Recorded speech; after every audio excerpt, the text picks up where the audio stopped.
ang salitang God's will o kalooban ng Diyos na abused at na misused. Lahat na lang kalooban ni Lord. Kalooban ni Lord na ikaw ang mapakasalan ko. Kalooban ng Diyos na ipahiram mo sa akin ang kotse mo. Kalooban ng Diyos na ipag-grocery mo ako. Kalooban ng Diyos na magpastor ako. Lahat na lang God's will. And those words, God's will, usually pag sinabi sa iyo ng tao, kalooban ng Diyos, may magagawa ka pa ba? Kasi nga naman, kalooban na raw ng Panginoon. That's why that word, God's will, have been misused and abused. Sasabihin ng ibang tao sa iyo, kalooban ng Diyos yan na naghihirap ka. Ito talaga narinig ko sa pastor, kalooban ng Diyos na may cancer ka. Para bagang ina-associate natin na kapag may mga struggles sa ating buhay, kapag may challenges tayong nararanasan, kaya ako nagkasakit, kalooban to ng Diyos. Kaya malubha yung sakit ko, inalaw ng Diyos to para parusahan ako. Tinatapik lang ako ng Panginoon. May sinasabi lang ang Panginoon sa akin. Posible, pero posible ring wala. Posible rin na hindi kalooban ng Diyos yung hirap na nararanasan mo, kundi consequences lamang ng maling desisyon.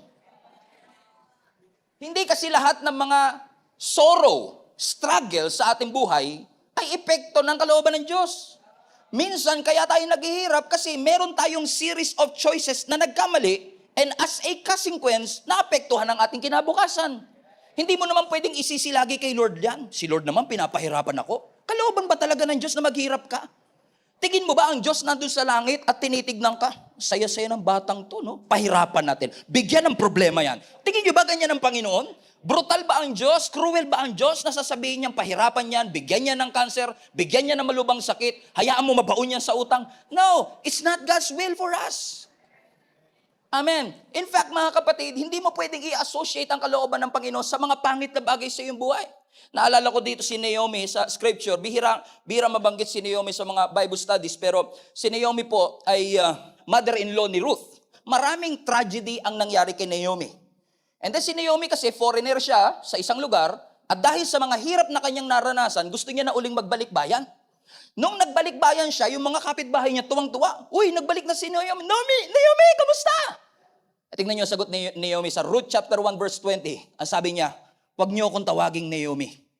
Don't call me Naomi, she responded. Instead, call me Mara. Now, the word Mara, yung pangalang Mara, ang ibig sabihin niyan, bitter. Mara Clara. Kaya nga si Mara, di ba, ginugulpe sa pelikula. Siya yung kawawa. Kasi ang ibig sabihin ng Mara, mapait. Bitter. Na yung salitang Naomi, ang ibig sabihin, princess. So ayaw niya na magpatawag ng princess. Sabi niya, wag niyo akong tawagin princess. Tawagin niyo akong mapait. Bakit daw? Watch this. For the Lord Almighty has made life very bitter for me. Oh, that's interesting. Ang sabi ni Naomi, si Lord ang nagpahirap sa akin. Kagagawan ito ng Panginoon. Ano sabi niya pa? I went away full, but the Lord has brought me home empty. Nung umalis ako dito, ang dami-dami kong pera. Nung umalis ako dito, ang dami-dami kong pag-aari. Ngayon uuwi ako, walang-wala ako. Bakit niyo pa ako tatawaging Naomi? Why call me Naomi when the Lord has caused me to suffer? Tingnan niyo, isinisisi niya sa Diyos yung kanyang suffering. At sabi niya, the Almighty, capital A, has sent such tragedy upon me. Ang sinasabi ni Naomi, kagagawa nito ng Diyos. Kung bakit ako dumaranas ng hirap. Kung talagang mabuti siyang Diyos, ba't niya iaalaw na maghirap ako? Huwag niyo akong tawagin Naomi. Tawagin ninyo akong Mara. Pero ang tanong ko sa inyo, talaga bang ginusto ng Diyos na maghirap siya? Talaga bang ginusto ng Diyos na siya ay maghirap sa kanyang buhay? Hindi. Ang definition ng God's will, sabi ng Romans chapter 12 verse 2, the will of God is always good, pleasing, and perfect. Tingnan niyo to, good, pleasing, and perfect. Ang will ng Lord, GPP. Ano yung GPP?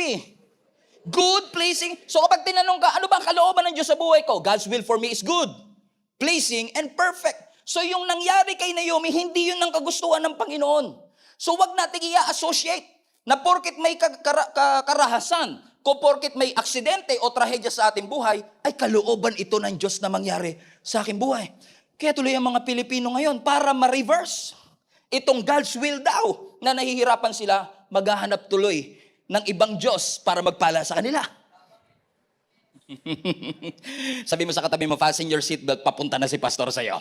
Amen? Dahil in-associate natin na kaya ako naghirap dahil kay Lord, so ngayon naghahanap tayo ng ibang Lord na magpapala sa atin. Kaya maraming Pilipino, paniwalang-paniwala sa pampaswerte. Feng Shui, Fairy Godmother, Zodiac sign. Ang kanilang destiny ay nakasalig dun sa paglinya ng mga bituin. Ang sabi ng aking Zodiac sign, ngayong araw na ito, suswertehin ka. Suswertehin ako ng araw na ito. Kaya yung buong araw niya, paniwalang-paniwala siya talaga doon. Isinasalig natin, naghahanap tayo ng Diyos na kaparabagang magre-reverse ng mga tragedy sa ating buhay. Kaya pag pakiramdam mo malas ka, maglagay tayo ng pusang hip-hop. Alam niyo yung pusang hip-hop? Gumagano na pusa sa mga tindahan, pusang hip-hop. Di ba? Na wala namang alam gawin kundi maganon lang. Pero kapag pinagpala at kapag dumaki ang negosyo, pag dumami ang, dahil yan sa hip-hop na pusa. Biruin mo, walang ginawa yung pusa kundi magaganon lang. Siya pa ang may pakina kung bakit ka pinagpala. Bakit naghahanap tayo? Kung ano-ano sinasabit natin sa pintuan, sa bakod natin, sa bintana natin, pampaswerte ito. Pero tatandaan nyo, anything that reminds you of the deity of God is an idol. Anything. It is an idolatry. Because it's very clear. Sinabi ng scripture sa atin. Last week, kung di nyo napanood, nasa YouTube na ngayon. Paano natin malalaman ang God's will? God's will is found in God's word. Wala nang iba. Dito po natin malalaman ang kalooban ng Panginoon. Iko-confirm ng salita ng Panginoon at magkakaroon ng kapayapaan sa iyong puso. Ang tanong, tayo ba ay naka-tune in sa direksyon na gustong pagdalhan sa atin ng Panginoon? Kasi kahit nagsasalita ang Diyos, kung hindi ka naka-tune in, hindi mo siya maririnig. Sino sa inyo nakakaalala pa ng radyo noon? Sino sa inyo nakakaalala pa noong unang panahon meron pa tayong radyo? Wala na, mga Gen Z yata kayo eh. Amen? Naalala niyo yung radyo before? Diba? Papansin niyo, no? Meron akong certain frequency, but I'm not hearing anything. So what I need to do is to look for... Papansin niyo mga kapatid, we are trying to fine-tune, no? So papansin niyo mga kapatid, we cannot hear it clearly, pero alam natin meron to. So ang tanong, kapag pinihit ko ba to at narinig ko siya, ibig ba sabihin nun, ngayon lang nagkaroon ng radio station na yon? Hindi, matagal nang may radio station. Kanina pa siya nagsasalita, pero hindi ko siya naririnig kasi hindi ako naka-tune in sa frequency niya. So hindi yan ngayon lang ginawa. Matagal nang meron doon, kanina pang umaga siya nagsasalita, pero hindi ko siya marinig. Bakit hindi ko siya marinig? Kasi mali yung frequency na meron ako. So ibig sabihin, in order for me to really hear the voice of God, in order for me to have an accuracy, for my spiritual ears to hear the word of God, I have to fine-tune and make sure that I'm on the right frequency. Naunawaan niyo mga kapatid? So it's very important for us to ask the question, so ngayon pag-uusapan natin, paano natin mai-improve yung ating accuracy to hear clearly the voice of the Lord? Pag-uusapan natin ngayon mga kapatid is, paano natin madidetect ang presensya ng Diyos? Paano ma-heighten yung ating ability to hear the word of God? Paano natin malalaman at maririnig ang boses ng Panginoon para hindi natin ma-miss ang mga regalo, mga milagro at sorpresa ng Panginoon na Kanyang ibinibigay sa bawat isa sa atin? Everybody say, I am ready for this. So una, para tayo ay makapag-fine-tune at siguraduhin natin nasa tama tayong frequency, you have to check your number one, closeness. Everybody say closeness. So closeness is very important. Bakit po? Ang sabi ng 1 Samuel chapter 3, yung text natin today, the lamp of God had not yet gone out, and Samuel was sleeping in the tabernacle near the ark of God. So alam natin ang story kanina. Si Samuel narinig niya ang boses ng Panginoon 3 times. Pero ang tanong, bakit niya narinig? Kasi ang sabi ng scripture, yung kanyang tinulugan is actually in the tabernacle near the ark of God. And if you are a Christian, alam nyo na ang ark of God symbolizes what? The presence of God. So yung proximity mo sa presence ng Lord ay magbibigay ng accuracy para marinig mong malinaw ang boses ng Diyos. At para sa lahat ng mga bashers ko dyan na kinukuha lang tong clip na to nilalagay sa TikTok, kaya tuloy na babash ako, wala naman akong kaaway, gusto ko lang sabihin na pag sinabi nating closeness, we are not referring to a physical demographic closeness. Na sinasabi, kaya siya kailangan pupunta pa, dapat pala nasa 6th floor ako para mas malapit sa langit, mas maririnig ko ang boses ng Panginoon. Ang sinasabi natin is yung spiritual closeness. Yung spiritual intimacy natin sa Panginoon. Yung proximity mo sa presensya ng Diyos ang susi para marinig mo ang kanyang boses. Bakit po? Kasi kahit ang Diyos tahimik, sagot ng Diyos yon. Even His silence is His answer. Even in His silence rather, He speaks. Kaya kapag ang Diyos nagsalita, kailangan focus tayo. Tune in tayo sa sinasabi ng ating Panginoon. At kung hindi ka magiging purposeful na maging close kay Lord, kung hindi mo gugustuhin na maging malalim ang relationship mo sa Panginoon, hindi mo mapipinpoint ang mga distractions sa iyong buhay. Tahimik ka.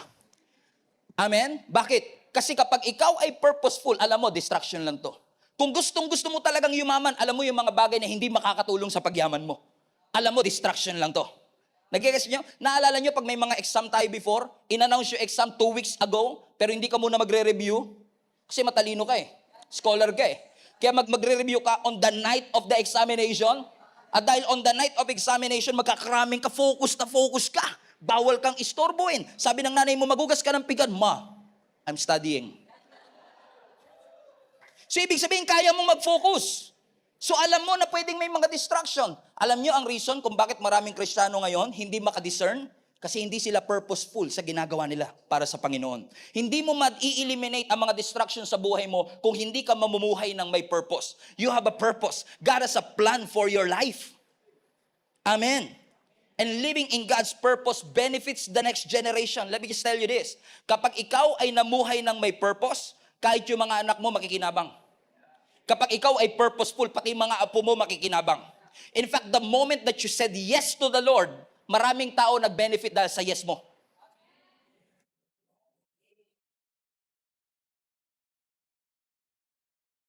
When I said yes 10 years ago to pastor this church, I say this modestly, pero naniniwala ako that my yes have benefited a lot of people.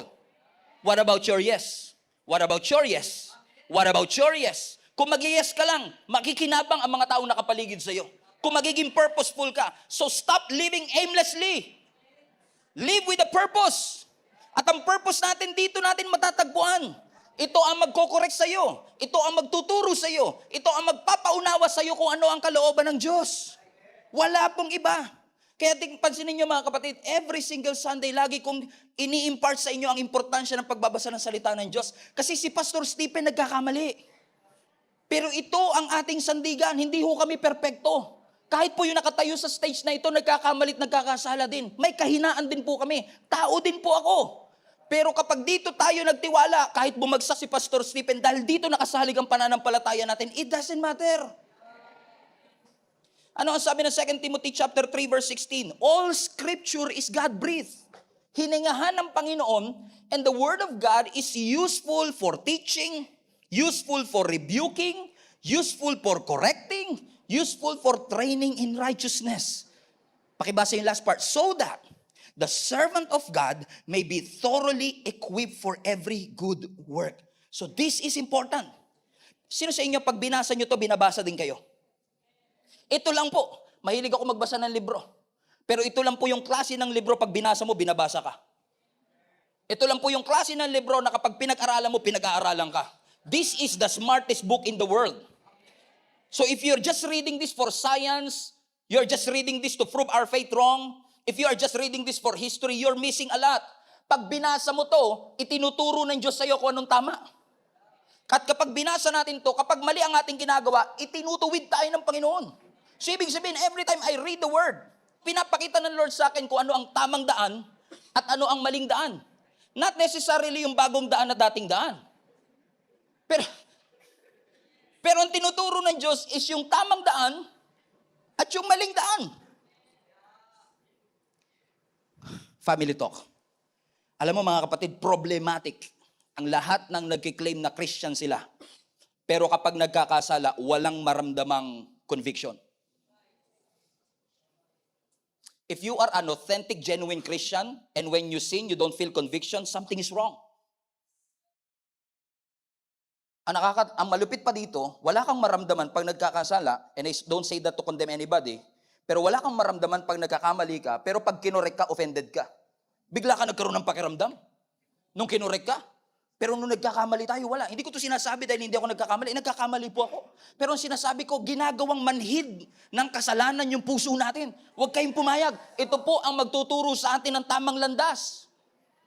Yung intimacy natin sa Panginoon, yun ang magdadala sa atin para mas lalo nating marinig ang tinig ng Diyos. Number 2, paano natin ma-fine-tune at magiging accurate yung ating hearing ability sa Panginoon? Number 2, clarity. Ano yung una? Closeness. Number 2 is clarity. Ano sabi ng 1 Samuel chapter 3, verse 4? Suddenly, the Lord called out, Samuel! Yes? What is it? He got up, he ran to Eli, and he said, Here I am. Did you call me? Sabi ni Eli, hindi kita tinawag, bumalik ka sa iyong pagtulog. 3 beses ito nangyari, no? Si Samuel natutulog, tinawag siya ng Panginoon. Watch this, narinig niya yung boses, pero hindi niya kilala. So malabo. Amen? Narinig ko, may narinig akong prompting, pero hindi ko sure. Akin ba yun? O si Lord na yung nagsasalita sa buhay ko? Agree? So sa panahon, ito ang tip ko sa inyo, sa panahon na malilito ka, saan ka pupunta? Facebook? Poll tayo. Survey lang po. Tingin nyo si Lord to? O ako lang to? No, you go back to the Word of God. Pastor, Gen Z na ngayon, 2023 na. These are 1,000-year-old scripture. Now, those people na nagsasabi noon, hindi nagbabasa nito. Kasi kung binabasa mo to, alam mo kung gaano to ka-relevant sa ating generation. Because ang sabi ng scripture, the Word of God is alive and active. And I can prove that to you. Na this simple, quote and quote, para sa nakikinig sa Spotify, this simple Bible scripture na nabibili mo sa National Bookstore is the solution for your physical, emotional, and spiritual needs. Let me prove that to you. Hebrews chapter 4, verse 12. Ang sabi rito, the Word of God is alive and active. Hindi sinabing dead and passive. Because the Word is not dead and the Word of God is not passive. Kahit na 2023 na, I can tell you that this Word of God can speak to you relevantly sa ating kapanahunan ngayon. It is alive and active. It is sharper than the sharpest two-edged sword, cutting between the soul and the spirit, between the joints and the marrow, and it exposes our innermost thoughts and desire. So ibig sabihin mga kapatid, every time you read the scripture, by the way, don't just read this alone. You will never understand it using your own intellect. Marami pong nagtangkang magbasa nitong lawyer, doktor, pero hindi nila maunawaan. Alam niyo kung bakit? Hindi edukasyon ang susi para maintindihan to. Kasi may mga kilala ko hindi nakatapos ng pag-aaral pero iba ang pagkaunawa nila rito. Bakit? Kailangan pag binabasa natin to may tulong ng banal na spirito. Why? Because it is the Holy Spirit that illuminates the Word of God. Na parang pag binasa mo siya, parang buhay na buhay siya. Na kahit na physical need, pangangailangan ng emosyon, at pangangailangan ng spirito, sumasagot ang Diyos. Balik mo yung verse, hindi nila ako mag-gets. Physical, pastor? Yes. Ano ang sabi ng scripture? The Word of God is alive and active, alive and powerful. It is sharper than the sharpest two-edged sword, cutting through between the soul and the spirit. Asa na physical, pastor? Hindi pa tapos eh. Between the joints and marrow. That's physical. Asa ng soul? Between the soul and between the spirit. Hey! Physical, emotional, and spiritual need, all are being addressed by the Word of God. And this Word of God exposes the innermost thoughts and desires.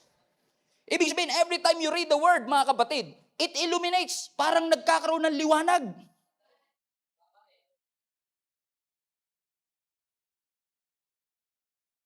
Halimbawa, pumasok ka sa isang kwarto, patay ang ilaw, kakadayat mo, nangayayat ka, di ba? Kakadayat mo, yung singsing mo nalaglag. Gumulong ngayon sa madilim na kwarto. Ano ang una-una mong gagawin? Buksan ng ilaw. Very good. Pagbukas mo ng ilaw, ang tanong ko, pagbukas mo ng ilaw, yung ilaw ba iilaw lang sa singsing mo? Hindi. Iilawan niya yung buong kwarto, at dahil may ilaw na yung buong kwarto, yung singsing mo makikita mo. Tapos magugulat ka yung pustiso mo, nalaglag din pala. Nagkakasya yung sinasabi ko, kaya kapag ang Word of God binasa mo, iilawan niya yung buong buhay mo para makita mo kung ano yung hinahanap mo. Listen, pero minsan kahit hindi mo hinahanap, papakita ng Diyos. Amen? Ganun ka makapangyarihan ng salita ng Panginoon. Kasi ang sabi nga ng Psalms 119 verse 105, the word is the lamp unto our feet and a light unto our path. So, everybody say lamp. Lampara. Now, ang lampara, amen, katulad nito, pag gamit mo ba to sa kagubatan, maiilawan ba yung buong gubat? Ang galing ah. Parang alam na, narinig nyo na to sa akin, no? Amen? Pag ilaw mo yung lampara, hindi niya maiilawan yung buong gubat, pero maiilawan niya yung susunod mong hakbang. Correct? Pero hindi lang naman lamp eh. Ang sabi ng scripture, balik mo yung Psalms 119. The word of God is a lamp to guide and a light for my path. So yung lampara, kaya niyang ilawan yung susunod kong hakbang. Pero yung ilaw, kaya niyang ilawan yung aking daraanan. So ibig sabihin, anumang pangangailangan ko para sa next step, kaya ng Biblia. Anumang pangangailangan ko for the next 2 years, kaya nang ipakita ng salita ng ating Panginoon. Ibig sabihin, ang Word of God hindi lang short term. Kaya niya sa iyo magbigay ng long term direction. Because the lamp illuminates your next step, but the light will illuminate the whole forest. It brings relevance for your everyday experience. What a powerful word. Pero still, my question, Pastor, is this. Ang ganda na sinabi mo. Pero ang labo eh. Parang si Samuel ba? Alam kong may nagsasalita. Alam kong may prompting sa akin. Parang may nangungusap sa akin. Pero ang tanong, hindi ko maintindihan kung si Lord ba yun o hindi. And actually, I asked that question this week. Sabi ko kay Lord, Lord, bakit nga ba maraming mga nananampalataya naman sa iyo, pero bakit parang pag nagsalita ka, ang labo? Huwag na kayo magtaas ng kamay, tango na lang. Kayo rin? Di ba? Parang alam mo nagsalita, pero ang labo. Alam mo, habang sinasabi ko yan, dinala ko ng Lord sa Romans 12:2, kung saan dinefine niya ang kalooban ng Diyos, yung GPP, good, pleasing, and perfect. Pero yung binasa natin kanina yung dulo na, basahin natin mula sa simula. Are you ready? Ang sabi rito, do not conform to the pattern. Pag sinabing conform, makiayon. Yung hulmahan, ginaya mo. Do not conform to the pattern of this world, but be transformed by the renewing of your mind. And then, everybody say then. Now, yung salitang then is actually a word that signifies, kapag ginawa mo yung nauna, mangyayari sa yung susunod. So, ano yung susunod? And then you will be able to test and approve what God's will is. Question, sino sa inyo, gusto ko inyo magkaroon kayo ng ability na matest at mapatunayan ano talaga ang kalooban ng Diyos?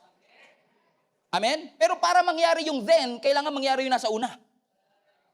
So, kapag walang renewal of mind, hindi mo talaga matetest if it is the will of God. Eh, ba't hindi renewed yung mind? Kasi nakakonform to the pattern of this world. Kapag pala ang isang tao masyadong consume ng mundo, hindi niya talaga maririnig ang boses. So we cannot discern His will as long as we conform to the pattern. So let us pray to the Lord na, Lord, I want to discern your will. But in order for you to discern God's will, ipabago muna natin ang takbo ng ating kaisipan. At huwag kayong magpa-pressure kasi every time you come to church and every time we listen to a powerful anointed word of God, our minds are being transformed. Sino sa inyo na bago ang takbo ng kaisipan ninyo dahil lagi kayo nasa church? Dahil subscriber kayo ng GSMNB? Amen? Bakit? Because every time you hear the word of God, your mind is being transformed. Ibig sabihin, you cannot discern His will. Hindi mo malalaman kung peke o totoo. Kasi nga, masyado kang lubog sa peke, hindi mo ma-discern yung totoo. Amen. Naalala ko kami ni Jenny, no, nung nag-anniversary kami nitong October lang, pumunta kami ng Hong Kong. Second time na namin yata pumunta ng Hong Kong. And, pero hindi pa namin nararating, sa lahat ng mga nakapunta na ng Hong Kong, hindi pa namin narating yung tinatawag na The Peak. Kung saan dun sa The Peak, makikita mo yung buong Hong Kong, yung pinaka skyline ng buong Hong Kong from above. Pero hindi namin alam na dun pala sa The Peak, meron pang isang tourist attraction, ang tawag is Madame Tussauds. Kung saan yung Madame Tussauds is actually a wax museum ng mga famous people.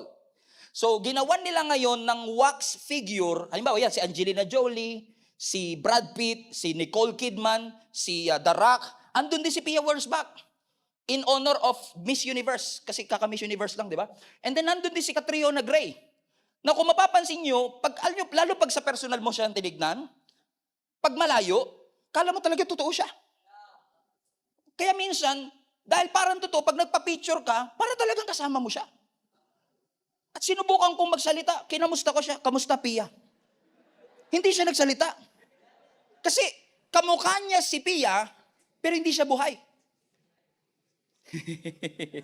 So pag nagsalita ako, hindi siya magre-reply. Ano ang reason kung bakit minsan salita ka ng salita, wala nagre-reply? Baka mali. Yung iyong tinitignan na inakala mong totoo. You are looking for peace sa mga bagay na hindi makakapagbigay ng peace. You are looking for joy sa mga bagay na hindi makakapagbigay ng joy. Hindi porket nagbakasyon nakakapagpahinga. Lalo kung ikaw yung nagbayad. Hindi porket natulog tayo sa pinakamagandang kama ay guarantee na magkakaroon tayo ng malalim na. No. Amen. We can only find true rest, peace, and joy to the only source in the Word of God, which is alive. It may look the same, but it's not alive. Lalo po si Satan, fluent po yan sa pandaraya. Magaling pong mandaya yan, kapatid. Kaya kailangan nating ma-discern kung ano ang kalooban ng ating Panginoon. Because your ability to obey and hear the Word of God is crucial for you to receive the miracles of the Lord. Let me repeat. Your ability to hear and obey is tied up to your miracle. Your ability to hear and obey is tied up to your breakthrough. Do you want breakthrough in your life? Learn to hear. Learn to obey. Amen? Sige, Pastor, gagawin ko yan. Makikinig ako sa Panginoon. Inya lang, gusto ko lang klaruin, balansehin lang natin. Pero hindi naman ibig sabihin nito na habang nasa bahay ka, you'll be stuck waiting for every single instruction. Halimbawa, Lord, nakaligo na ako. Ano pong isusuot kong t-shirt? Meron po kong gray, may white, tsaka may black. Speak, Lord, for your servant is listening. Lord, saan ako magpa-parking? Tatlo po yung parking spot dito. Saan po? Lord, I will wait for you. Naunahan ka na. May nakapag-park na. Kakaantay mo. Amen? Kakasabi mong, ano Lord ang aking susuot? Na-late ka na sa appointment mo. Marami sa atin hanggang ngayon, tinitignan natin na ang kalooban ng Lord is usually single out with this minute details of our life. Anong apartment po ang aking kukunin? Saan bangko po ako mag-open ng bank account? Anong kulay po kaya, Lord, ng sapatos ang susutin ko ngayon? Ano ko yung kurso ang kukunin ko sa college? Kapag ganyan ang mindset natin patungkol sa will of God, kailangan lahat ng iyong itatanong tama ka. At kung maitama mo man lahat, ang bagal mo. Kasi every single decision, you have to ask God, is this your will? No. The guidance is the Word of God. Let me repeat, the guidance is the Word of God. Sino po kaya, Lord, ang papakasalan ko? The guidance is the Word of God. Anong kurso po ang aking kukunin? Lord, reveal. Hanginan mo po, hanginan niyo po. Hanginan niyo po, Lord. Ilagay mo po doon. Ilagay niyo po doon. Kung ilalagak mo ang iyong pananampalataya sa hangin, hindi ka makakausad, kapatid. Amen? Now, ang will ng Diyos diretso, ang will ng Diyos malinaw. Yung choices natin everyday ay dapat in relation dun sa kalooban ng Panginoon. May narinig ako illustration, gusto ko i-share sa inyo. Halimbawa sa highway. For example, this highway. Now, this highway goes to this direction and this highway goes to that direction. And many of us are stuck na hindi tayo makapag-decide kasi nga inaantay natin ang will ng Lord. Na nagtatanong ka, Lord, saang lane po ako pupwesto? Sa inner lane? Sa middle lane? O sa outer lane? Ang sabi ng Diyos sa'yo, anak, kahit saan, basta yung highway papunta sa tama.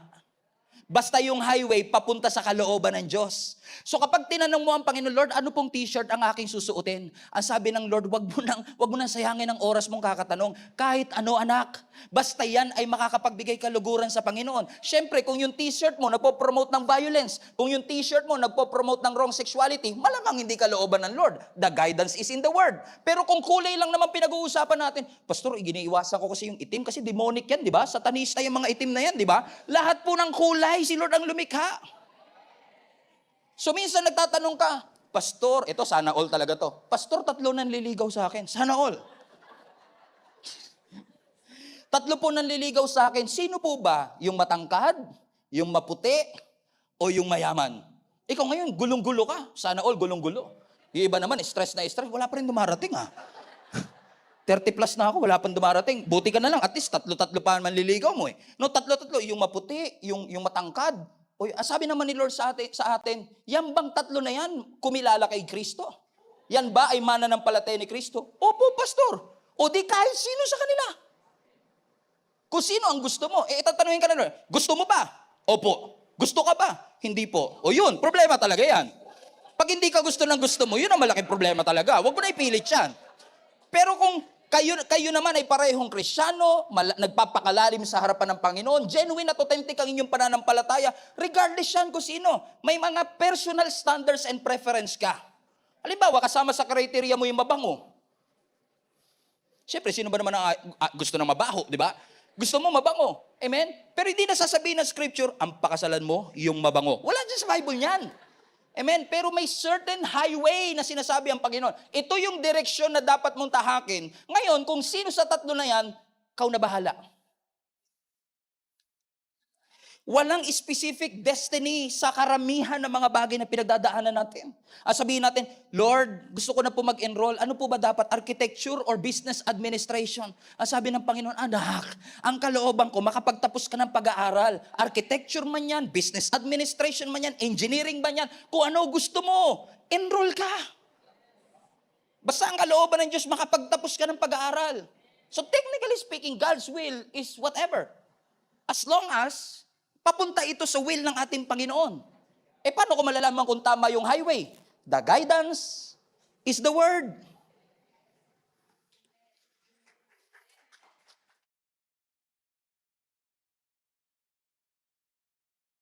Nanay mo, dinala ka sa Toy Kingdom. Sana all nakakapag-Toy Kingdom. Kami ngayon, dati, chato lang, tsaka tansyan. Di ba, naalala nyo yung panahon na yung mga goma, mga Rio, rubber band, ganun lang laruan natin. Ngayon, dadaling ka sa Toy Kingdom. Assuming na dinala ka ng nanay mo sa Toy Kingdom, hindi kayo yung bata. Dinala yung bata sa Toy Kingdom. Di ba sasabihin ng nanay, anak, pili ka ng laruan gusto mo. Pero wag to, wag to, wag to. Di ba? Ang daming choices, pero may mga specific boundary. Because boundaries are key to healthy relationships. Hindi po pwedeng masasabi mo mahal ka na walang boundary. Lahat may boundary. Amen? So, sasabihin ng Panginoon, okay, anak, pwede mong piliin ng kahit anong laruan dyan, pero wag to, nakakakuryente to. Wag to, nakakahiwa ito. Wag to, baka malunok mo to, mabulunan ka. So, may mga pinipigilan ng Panginoon kasi makakasama sa'yo. So, kapag sinabi ng bata, gusto ko po to, makakahiwa sa'yo, gusto ko po to, huwag mo ipipilit. Kasi marami namang inalaan ng Panginoon eh. Ang sabi ng Lord kay Adam and Eve, pwede niyong kainin ng kahit anumang bunga ng puno dito sa Garden of Eden, except. Agree? Pwede kang pumunta sa lane na ito, wag lang sa highway na to. Komprende? So yun yung magbibigay sa atin ng clarity. Pero yung clarity, dependent sa intimacy. Kung hindi mo dumababasa, hindi mo alam kung saan highway ka pupunta. So accuracy is found in your intimacy. Kapag alam mo ang karakter ng Diyos, alam mo kung paano niya i-handle ang circumstance, you know what would Jesus do? Alam mo, this is the will of God. Pero pag narinig mo, ay bitterness, pride, unforgiveness, hindi will ni Lord to. Amen? Alam mo kaagad kung anong will ng Panginoon eh. Amen? Gusto niyo po bang maging klaro ang boses ng Diyos sa inyong buhay? Clarity. Gusto niyo bang magkaroon ng clarity? Open your Bible. Yung ipis nyo sa bahay, lahat born again na. Yun na lang nagbabasa. Gusto na nga magpa-water baptize noon. Parang yung mga Starbucks journal, di ba? Excited na excited maghanap ng sticker. Di naman nagpaplano. May planner, walang plano. Di ba? Basahin ang salita ng Panginoon para magkaroon ng clarity. Amen? Last but not the least, and we will end with this. Ano yung dalawang bagay na pwede natin gawin para magkaroon ng fine-tuning and clarity? Closeness. Pangalawa, clarity. Saan kayang letter nagsisimula yung pangatlo? Pangatlo, consistency. Consistency. Ang sabi ng 1 Samuel chapter 3 verse 8 to 9. So the Lord called a third time. Everybody say third time is a charm. Amen? So the Lord called again for the third time. Amen? At sabi niya, once more, Samuel got up and went to Eli. And he said, here I am. Did you call me? And Eli realized it was the Lord who was calling the boy. So notice mga kapatid, 3 beses siyang tinawag, hindi niya ma-recognize yung boses ng Lord, pero yung kanyang mentor, yung kanyang leader na si Eli, sabi niya na-realize, teka lang, hindi kaya si Lord na yung nagsasalita sa'yo? So hindi na-realize ni Samuel, pero na-realize ng kanyang leader. Pansinin niyo, ilang beses siyang tinawag? 3. Alam niyo kung bakit? Kasi kapag gusto ng Diyos kuwanin ng attention mo, yung pagtawag niya consistent. Paulit-ulit niyang babanggitin yun sa'yo. Ipapakita ng Diyos. Balik mo yung verse 1. Because ang sabi ng verse 1, nung panahon na yon, ang word of God is very rare. Pansinin niyo, no?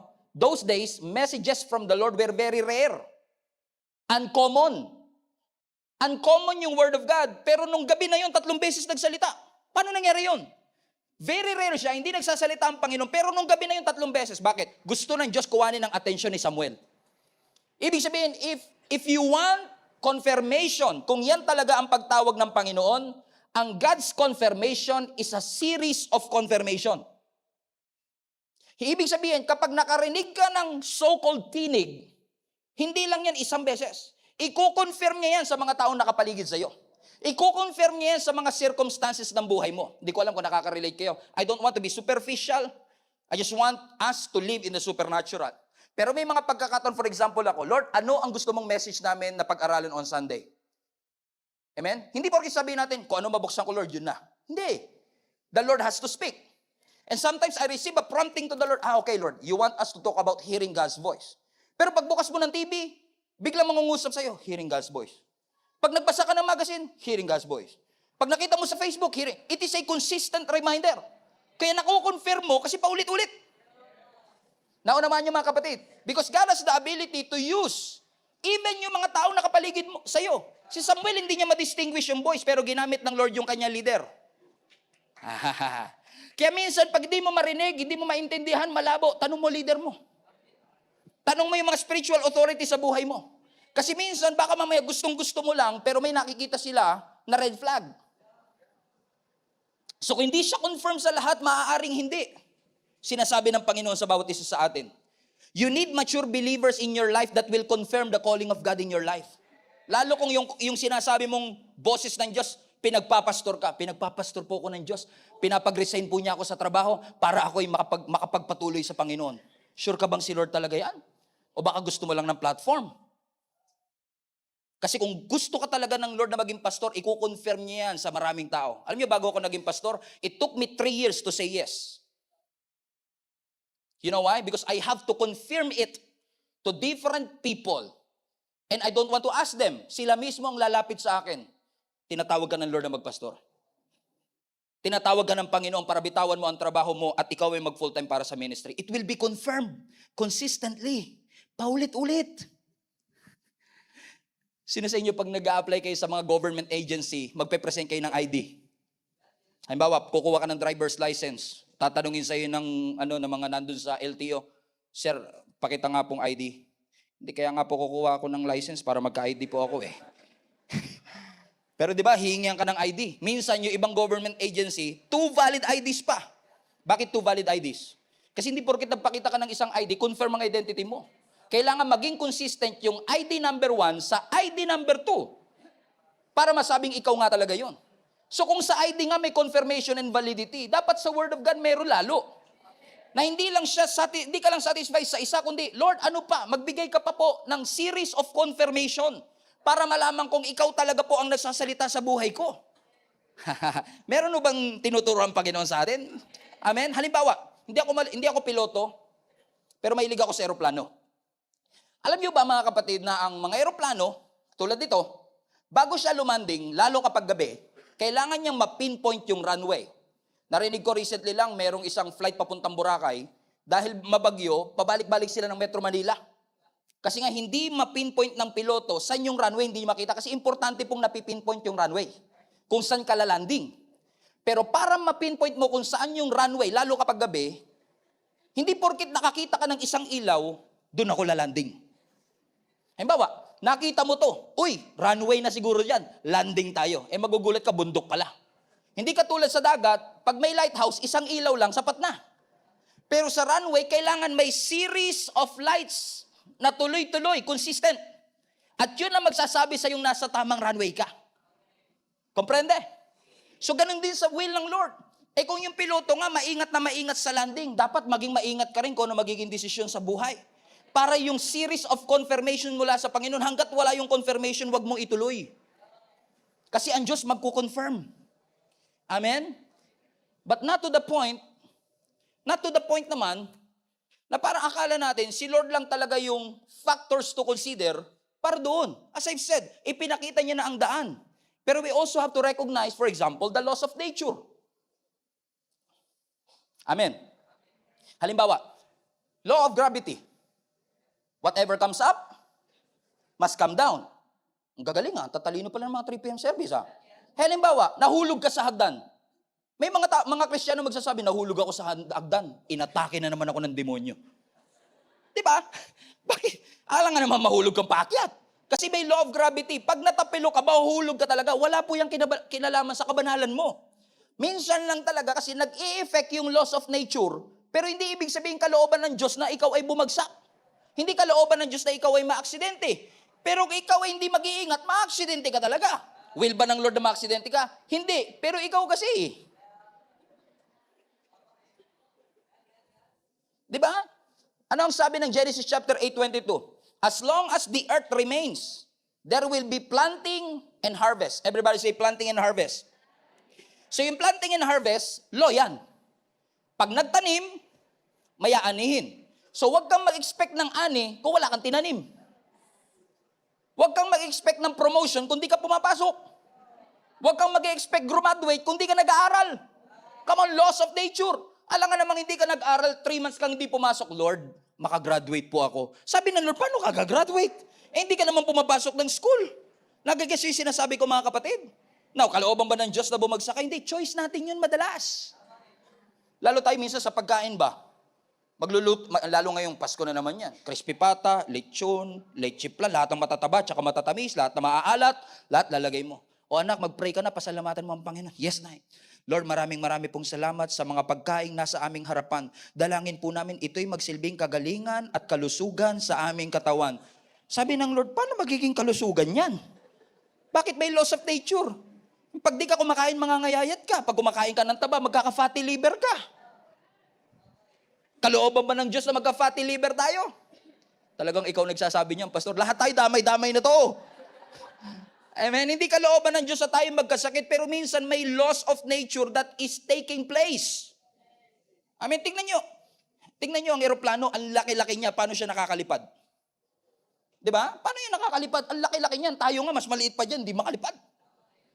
Amen? Hindi ba pwede sabihin, yung eroplano nga, nakakalipad, talon ako sa building, try ko lumipad. Eh, mamamatay ka, Brad.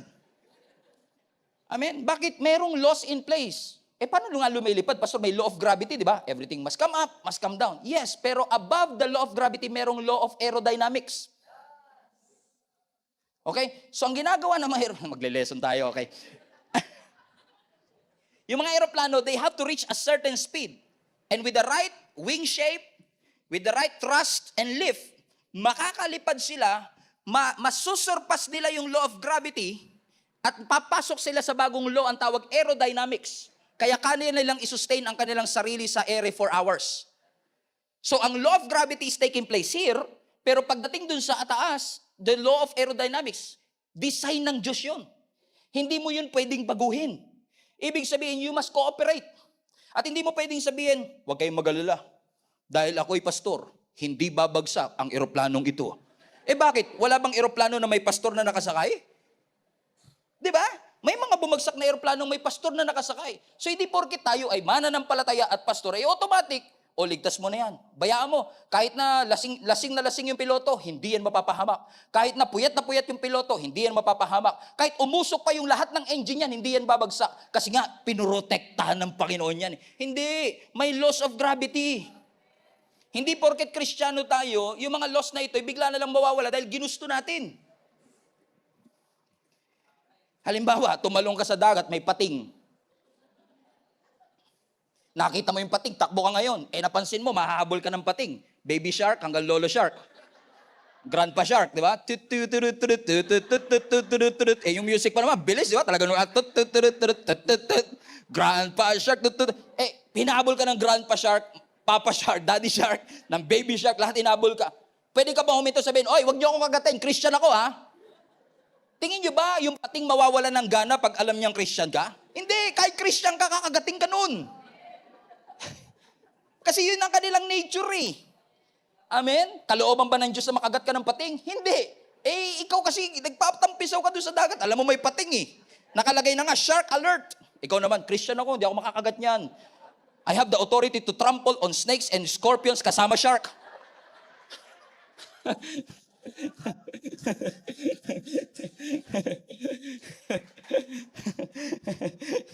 Wala. Natawa rin ako sinabi ko. Bakit ko yung sinasabi mga kapatid? Kasi we have to understand. May kalooban ng Panginoon sa ating maganda. Pero meron din pong effect yung ating mga actions and choices. Amen? Hindi porket binasted ka, kalooban ng Diyos na mabasted ka. Eh bakit hindi mo lang ginalingan sa panliligaw? Baka hinatid mo hanggang kanto lang. Hindi mo hinatid hanggang bahay. Di ba? Nagpaputukan ng New Year, pampaalis ng malas. Ikaw ang naputukan, sino malas? Ikaw! Di ba? Eh kung nagpaputok ka ba, mapuputok ba yung kamay mo? Hindi. Eh sisisiin mo ba ang Panginoon ng Lord naman? Hinayaan ako. Sabi ng Lord, ikaw kasi nagpapaputok ka eh. Di ba? Alam mo na nga, binawal na nga ni President Di ba? Kasi sinasabi ko, may laws of nature na involved. Kaya kailangan natin i-consider din ito na hindi lahat ng trahedya sa ating buhay ay kalooban ng Panginoon. Now, sana hindi kayo umalis lahat at inantay nyo yung tagpong ito. Kasi gusto kong balansehin na kaya ng Diyos pigilan ng laws of nature kasi ang Diyos mas makapangyarihan. Yes, dahil sa kapabayaan ng piloto, pwedeng bumagsak ang eroplano. But God can miraculously save you. Pero ang tawag doon, miracle. At ang miracle, hindi araw-araw nangyayari. Kasi kapag ang miracle araw-araw na nangyayari, hindi na milagro yun. Di ba? Kasi kung araw-araw na, hindi na siya milagro. Normal na siya. Pero hindi mo pwedeng i-angkla na, I believe in miracle, magpapabaya na ako. Okay lang gumawa ako ng wrong choices. Di ba? Dahil si Daniel, pumasok sa lions den, hindi siya kinagat ng lion. Try ko rin, pupunta ako sa Manila Zoo. Pupunta ako sa lion. Sasabihin ko, kung nangyari kay Daniel, mangyayari din sa... Hindi ka pa tapos, dilapa ka na. Amen? Anong sinasabi ko mga kapatid? God is a miracle working God. What I'm trying to say is this. Nagkamali man tayo ng desisyon sa nakaraan. Hindi man tayo nakinig sa instruction. Hindi man tayo nakinig sa prompting. Hindi man tayo naging close kay Lord. Hindi man natin inantay ang clarity. Hindi man natin inantay ang consistency. Nakapag-asawa tayo ng mali. Nakapag-asawa tayo ng maaga. Nalugi tayo sa negosyo. Nabaon tayo sa utang. Nagkaroon tayo ng relationship issue. Nagkaroon ng struggle sa inyong pamilya. But God has the power to work all things together for the good of those who love God.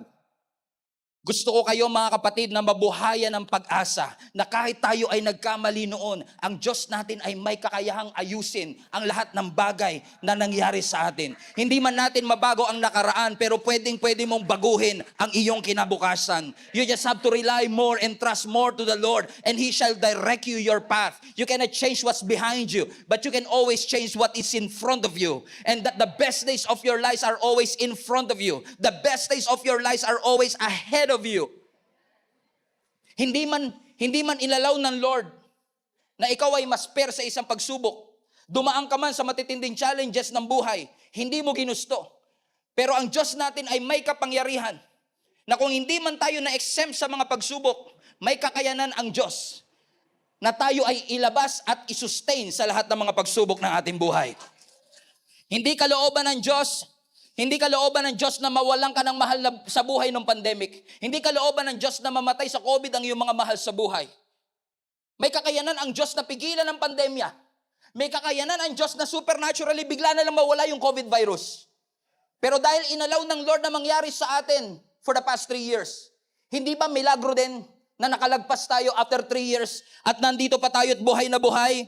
Hindi lang milagro na nawala ang COVID. Milagro din na nakalagpas tayo sa lahat ng mga pagsubok. Sa kabila ng katigasan ng ating ulo, sa kabila ng pagkawalan natin ng interes sa Panginoon, sa kabila ng pagkalimot natin sa Diyos, hindi nakalimot ang Panginoon sa bawat isa sa atin.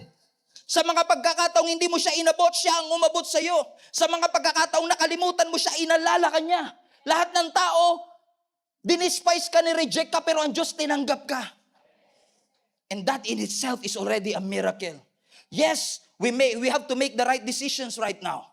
We have to be careful with our decisions and make sure that the Word of God is clear to us. But I tell you this, it's not too late to change your life. It's not too late na magkaroon tayo ng changes sa ating buhay. God has the ability to work all things together for the good of those who love God. And whatever God has started in your life, He has the ability to finish it.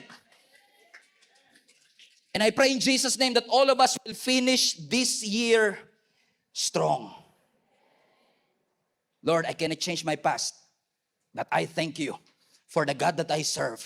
Is the God who can turn all these curses into blessing. Is the God who can turn all that mess into a message. Is a God who can turn my test into a testimony. Is a God who can turn my trials into triumph, my labor to favor. You are a God who is able to do exceeding abundantly above all that we could think or imagine. You are a God, oh God, who is my refuge and my strength, the very present help in times of trouble, that when I walk through the water, I will not be drowned. When I walk through the fire, I will not be burned. He is able. Anumang bagay na nasayang mo because of that wrong decision, may kapangyarihan ng Diyos na i-redeem lahat ng ninakaw sa iyo ng kaaway. Ninakaw na oras sa iyo, ninakaw na resources sa iyo, may kapakayahan ng Panginoon na i-redeem ang lahat ng bagay na yan. At i-restore ka ng Panginoon. And bring you the answer to your prayers.